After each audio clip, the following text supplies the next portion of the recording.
Shabbat Shalom, everyone.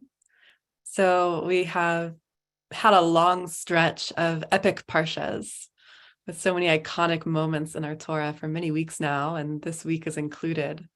This week brings us to Parshat Yitro, in which the Israelites camp at the base of Mount Sinai, and after 3 days, the mountain fills with smoke, and God reveals God's self and the Torah to the people. So this is the parsha of our revelation, divine revelation.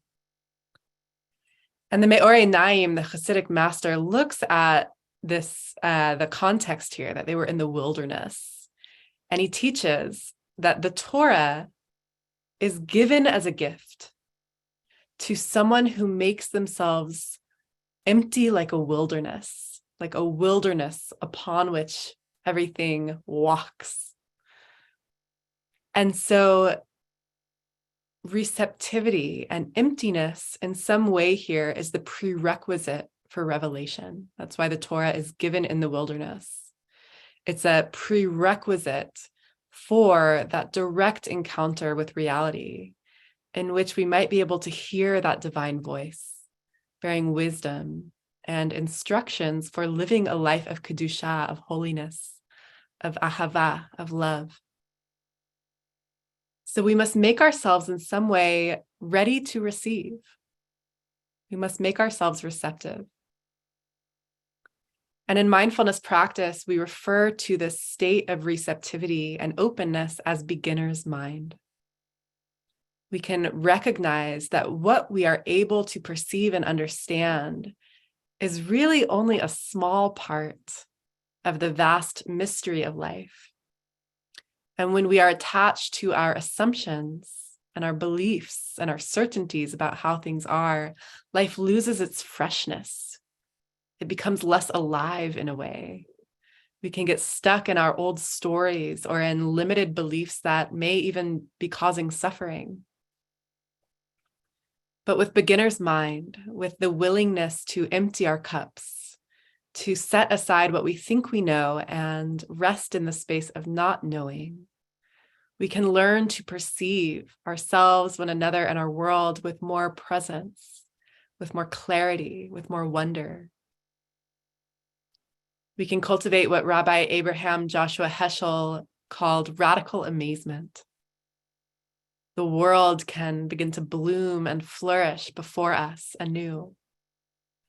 And in that space, we are so much more available for growth, for learning and discovery, really for insight, for wisdom. If we look at the word chokhmah, which means wisdom, we find that it can be broken down into two words, koach, ma. Koach meaning the power, the might, the strength, ma meaning what. So chokhmah, wisdom, can mean the power of what. What being that question that we can bring to our experience, rather than holding on to our certainty of how things are. If we were to say, ma, what is this? What am I? What is really true? What is the nature of this reality? And so there's great power in asking what, in releasing our hold on our certainties. And in our Hasidic tradition, this is considered an important dimension of chokhmah, of wisdom, this power of what, this beginner's mind, being willing to question what we encounter. There's a famous Hasidic tale in which a farmer and his son have a beloved horse who helps the family earn a living. And one day the horse runs away and the neighbors exclaim, "Your horse ran away. What terrible, terrible luck." And the farmer replies, "Maybe so, maybe not." A few days later, the horse returns home and brings a few wild horses back to the farm as well. And the neighbors shout, "Your horse has returned and brought several horses home with him. What great luck." And the farmer replies, "Maybe so, maybe not." Later that week, his son is trying to break one of the horses, and the horse throws the son to the ground, breaking his leg. And the neighbors cry, "Your son broke his leg. What terrible luck." And the farmer replies, "Maybe so, maybe not." Then a few weeks later, soldiers from the National Army march through the town, recruiting all of the young men for the army. And they don't take the father's son because he had a broken leg. And the neighbors shout, "Your boy is spared. What tremendous luck." And the farmer replies, "Maybe so, maybe not." So the story illuminates our tendency to constantly make value judgments on the circumstances of our lives, on our experiences. And we find this in mindfulness practice as well. We have a tendency to judge each experience that arises as good or bad. We experience what is here, and it's almost immediately accompanied with a story, a valence of interpretation, or a belief that leads to this is good, this is bad, some kind of assumption about how things are. And this story reminds us that with beginner's mind, with that willingness to not know, in that acknowledgement that we can never fully understand the bigger picture, we can step out of those habits of constant value judgment and simply open to experience life as it is, not good or bad, but as it is. And we can invite ourselves to relax into the uncertainty, into that not know mind, even though it may be uncomfortable. How might it inspire us to grow in our curiosity and our willingness to be wrong? Can it perhaps even help us to take ourselves less seriously? So this is our invitation into our practice today. Practicing with wisdom, with chokhmah, with koachmah, the power of what? The don't know mind, the beginner's mind. And so I invite you to relax into a posture that will be supportive for your mindfulness practice. Allowing the body to relax. You might notice if you're holding any tension or constriction anywhere in the body. And just gently allow yourself to soften.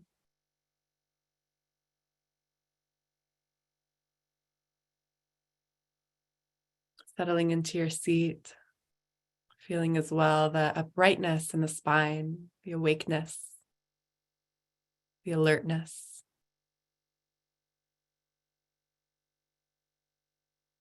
We're not here to zone out, but to wake up, to become present to our lives.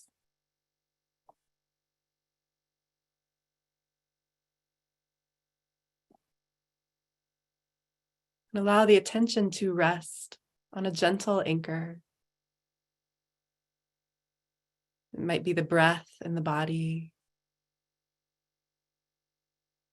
noticing the sensations of each inhale and each exhale.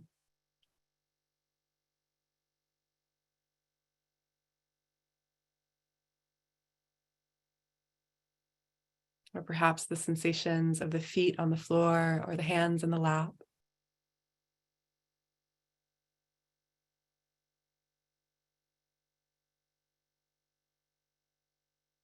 So finding that gentle anchor and just allowing the mind to rest there. Resting the attention here in the body, in the present moment.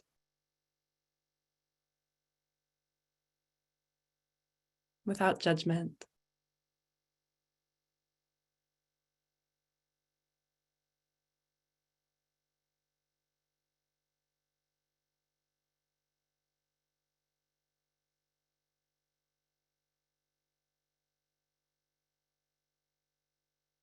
Simply noticing what is here.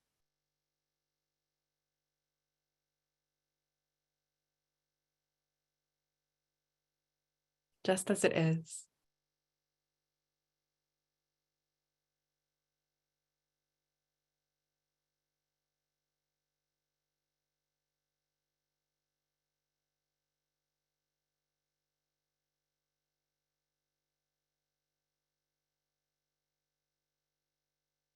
And as the mind wanders, no problem.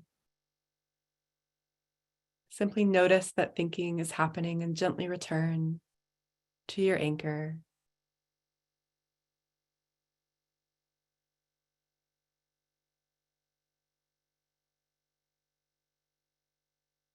Arriving moment by moment, again and again, in presence.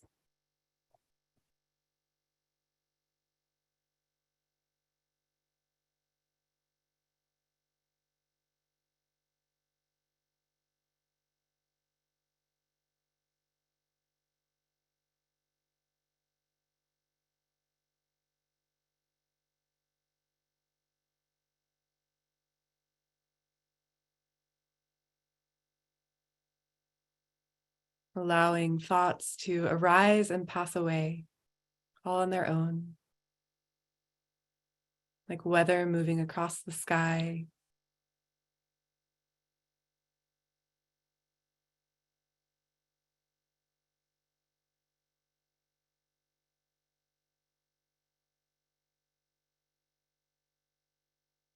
Like a stream flowing by.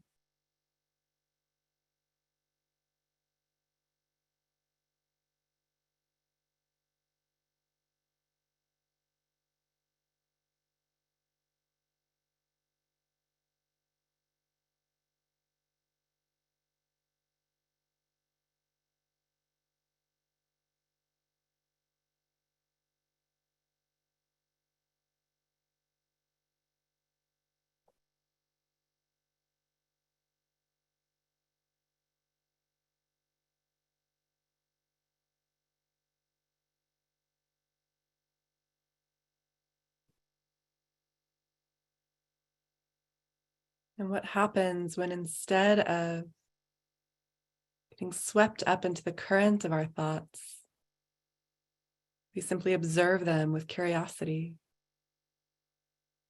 as they arise and pass away.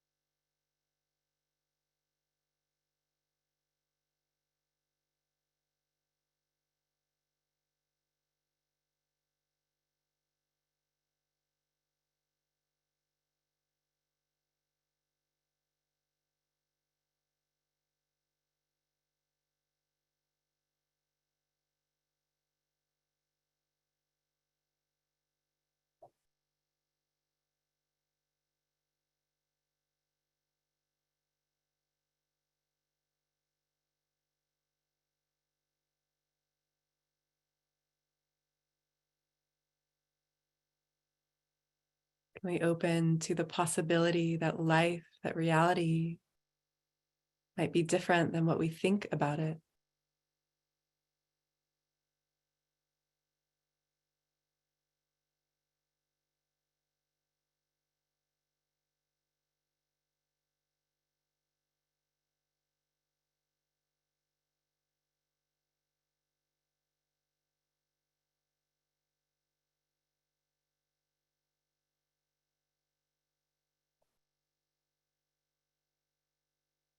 Can we meet each moment with a fresh perspective, fresh eyes,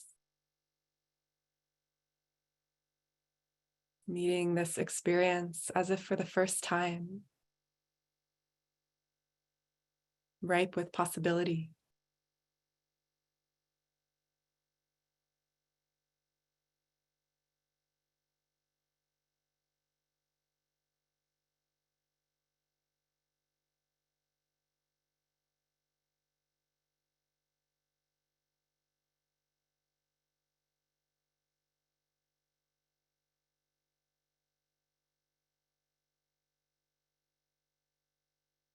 Can we bring a sense of curiosity, a willingness to not know,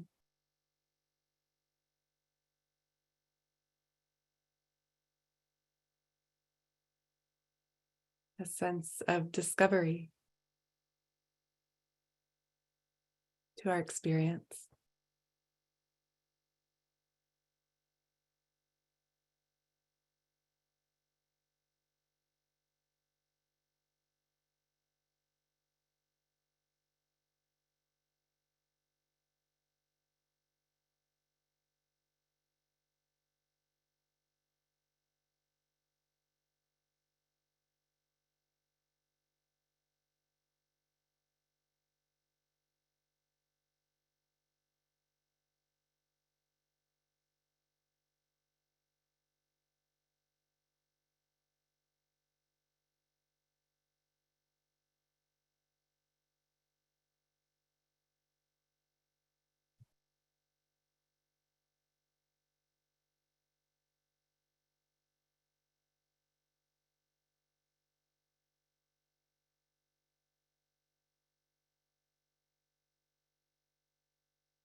Noticing the wandering mind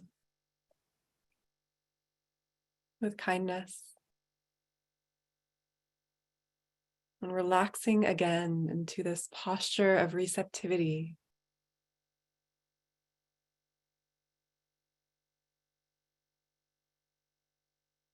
Into this openness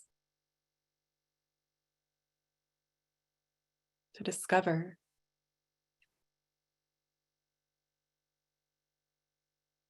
what is here.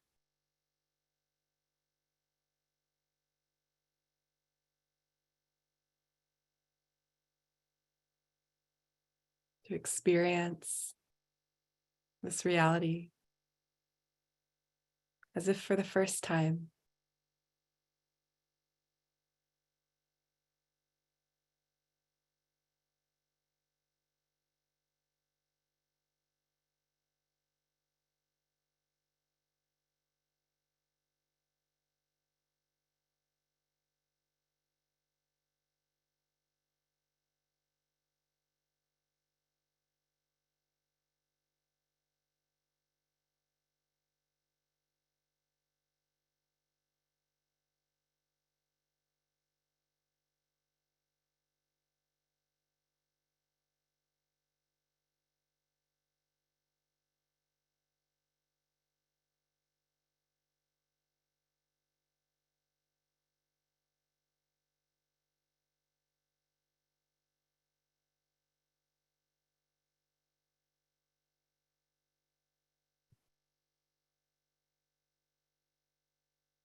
I invite you to take 5 deep breaths.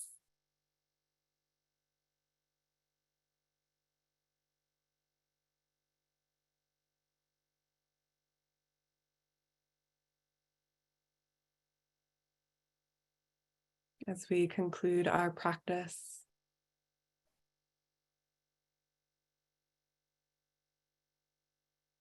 And then you can gently open your eyes if they've been closed.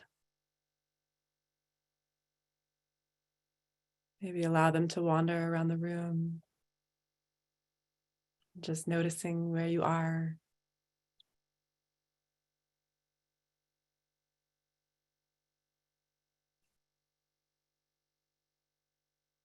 Thank you so much for your practice and your presence today. And the Shabbat, may we all be blessed with that capacity to soften our assumptions, to see our world with fresh eyes, and to open to the possibility of experiencing this ongoing revelation of truth and of divinity as it renews itself in each moment. Thank you. Thank you, Rebecca.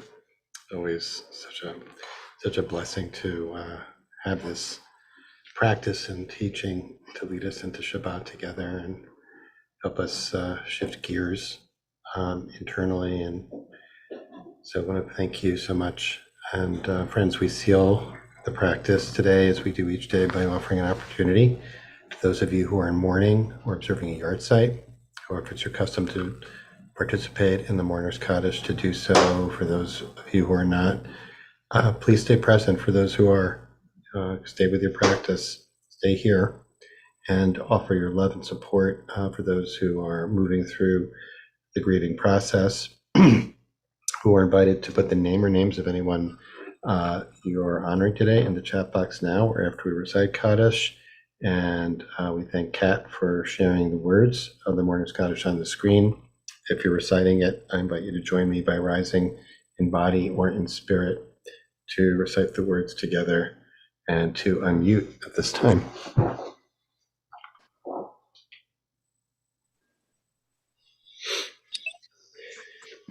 Yitgadal, Yitkadash Shemei Rabbah, Yama Divra, Yom Bachute, Kayechol, Yom Allah Amen. Ishmei Rabba Nevarach Neilmaya Rach Ishtabach Arvid Omam Natseh Daleth Italadad Shalom Shmei Dekud Shabrichu Elam Min Kol Birchata V'Shirata Ashkachata V'Nechemata Bialma V'Yamru Shlama Rabba Mishmaya Chaim Aleinu V'Yal Kal Yisrael V'Yamru Amen. Shalom V'Mroma Shalom V'Yal Kal Yisrael V'Yamru Amen. Amen. Shabbat Shalom. Friends, thanks so much for joining us to sit into Shabbat together today. If you're leaving us now, I want to wish you a Shabbat Shalom, a sweet and restorative Shabbat in the same mode that Rebecca led us into so beautifully today. We want to thank our sponsor for today, Sarah Writer Band. Thank you so much, Sarah, for sponsoring our practice together and honoring Judith Craig. We're very appreciative to you for that. And of course, we're grateful to Kat Esposito for holding our space as she does each day. Just a reminder, next week, slightly extended practice, a week of practice with Kohenet Kashir Halef Fife on thawing out, shifting from winter into spring mode, slowly making our way towards Purim. And also just to note that our next week-long practice after this will be the first week in March 6th, which is the week of Purim, and Rebecca will be leading us for a week of practice on playfulness and joy as we enter into the month of Adar. Really looking forward to that. And everyone is invited to come in costume on Purim, which is Tuesday the 7th. Is that right? Did I get that right? I think so, pretty sure. We'll announce it again, or all week if you'd like. So looking forward to next week's practice with Kohenet Kashira and in March with Rebecca. If you're staying on, which we hope you will, please feel free to use this time and space just to stay with your practice if you'd like. You can even turn your volume down if you'd like to just sit in place and stay with it for a little bit longer and extend your practice. If you'd like to share reflections on your experience or ask questions about the teaching or the practice, that's what the chat box is for. And please feel free to use that. We'll keep an eye on it for questions. If it is a question, please preface it as always by writing question all in caps. So Rebecca, you used, I may have missed it, but you used, you introduced that kind of wordplay on the Hebrew word chokhmah, which means wisdom, right? And you kind of broke it apart into koach ma. I just wanted to invite you just to begin by, explicating that for a second, like what that means. Yeah.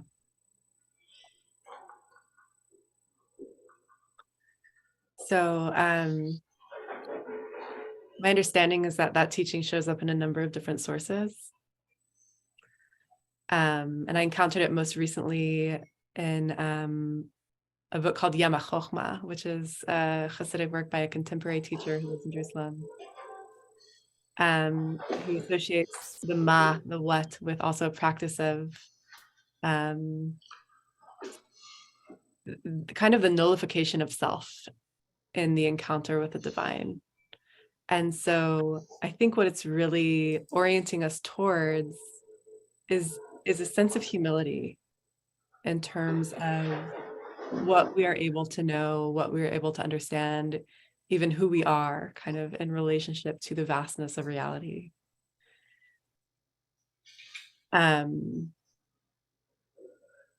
I think that often wisdom, which is a kind of knowledge, is associated, or wisdom is associated with knowledge, right? Like wisdom is associated with knowing what is true. And I think in the invitation here, it's kind of it's almost the opposite of that. Well, it's like a actually, grasping, like no knowledge is like, right, you can hold it, something you can control, right? This is a really like not hold, really open hands, open, and that open there's mind. Right. And that there's great power in orienting towards the encounter with reality, with truth, with that sense of asking a question, of just being open, which is not a leading question, but a genuine question in which we are willing to discover and learn something new. And we say pretty often that this practice is countercultural, and it strikes me that this is particularly countercultural, right? Of a practice of not knowing, or as you were, shared that story of the practice of perhaps, maybe, seems this way, maybe, which leaves, room for ways of understanding something different. But we're so trained.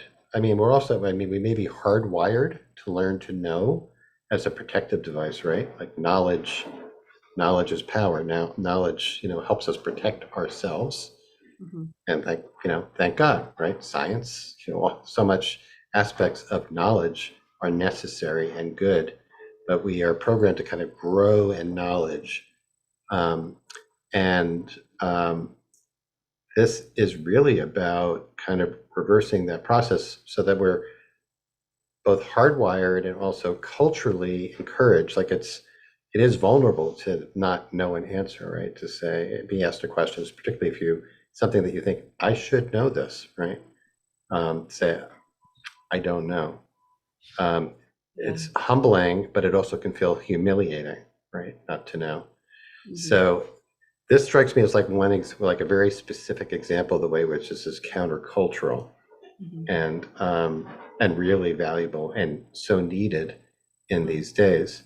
On the other hand, it's Jewish practice. On the other hand, we're substituting this about, catching ourselves when we're in a place of conviction and letting that go, and instead cultivating curiosity. So it seems to me like the danger there, or what could be problematic, is relativism, right? Like, well, nothing's, especially in these days when alternative facts and what's true and what's really true, etc. So I don't know if you have thoughts about that. That's a big question. Right? Like, how do we? So I think it seems to be important to say, like, this is not about like walking around all day saying, right, oh, maybe, I don't know. Like, your opinion's as good as the next, right? That this is about buffering the knowing, maybe, right? Having that buffer space of not knowing before arriving at, oh, I think for now this is it, right? I know, what do you think about how do we address that danger? So I'll share two thoughts. One is the concept of intellectual humility. And I think that we can expand the way that we even think about what it means to know. So very often we think of knowing and knowledge as something that happens in the mind. But there are so many different ways to know and other sources of intelligence, right? And the somatic intelligence, the seat of intuition, emotional intelligence, there's all these other ways of knowing. in our tradition, in the Talmud, it teaches that someone who, like a posek, someone who can make a halachic, a legal decision, must first understand 49 reasons why something should go one way, and then 49 reasons why it should go the other way before being like qualified to make that discernment. And 49 kind of represents the limits of our knowing also in our tradition. It's like 50 is kind of perfection. That's also that day of revelation, Shavuot. 49 is most of our experience, which is in that space of not knowing, actually. And so I think that that's inviting us to really spend time exploring as much as we can the different sides of these issues, especially political issues, sociological issues, issues that really impact us. Not to say that the discernment is impossible, because it is, and it's important, but to say that like things really require a lot of consideration. And there are so many reasons why either side might be true, right? So, I remember a few years ago, I was in Jerusalem during the war with Gaza a couple of years ago, and I remember my social media feed was just blowing up with incredibly polarized stances on this issue. It's one of the most polarized issues within our Jewish community and within our world.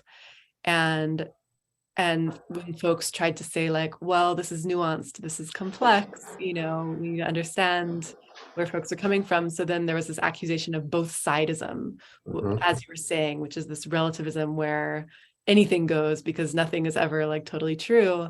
And what I'm advocating for is not both sidism at all, but actually a willingness to understand as much as we can about all the different possibilities so that we can understand more about the issue as a whole, whatever it is. And that will hopefully guide us into that moment of discernment, which is important. And just the last thing I'll say is, I think where we can get stuck in terms of knowing is wanting to know how things will turn out or know kind of all the facets or aspects of a certain issue. And what I've certainly found in my own life and in my own practice is that I'm much more able, like when I feel that discernment is happening, it tends to apply to what's happening in the moment, not what's going to happen 6 steps from now, 10 steps from now, all the way into the future. And so that's just another, I think, way to orient towards. Can you say that again? Say that last part again. Yeah, I think what I'm trying to say is that mindfulness practice, in my experience, has been really helpful for me to perceive with clarity with what is happening in the moment and make that discerning decision about my like next step in the moment. And where I get trapped is when I try to know what I need to know 2, 3, 10, 20 steps from now, all the way into That's excellent. That's really wise. Just have a few minutes, but there was a question. The question that relates to that, someone said, it's hard to tolerate ambiguity or nuance, right? And Eileen asked the question, how to best address the fear that might arise during encounters with don't know mind, beginner's mind, not knowing. So I guess has to, once again, we circle back to practicing with, discomfort, with noticing and being able to tolerate and be with discomfort in that place and acknowledging that, just not denying that, but that it is hard. Yeah, that's always the first thing, just to acknowledge the discomfort that comes or the fear, and first to hold that with compassion, affirmation that it is hard. And in our Parsha, also, this revelation of Mount Sinai was not just like easy peasy for the Israelites. There was a lot of fear and trembling. It was extremely scary for them.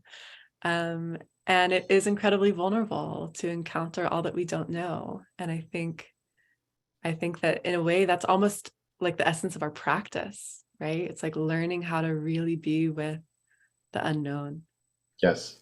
And how to be with it with wisdom and with love and trust. And it's not easy. And what I do for myself in those moments where so much just seems so unknown and it's really bringing up fear for me, first, again, to acknowledge, to name what's happening, to hold it in that space of awareness with compassion.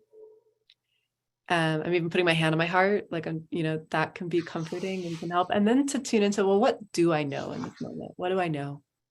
What do I know through my direct experience? So I know that I'm sitting in this chair. I know that the earth is beneath me. I know that I'm connecting right now with a community of very loving and wise people.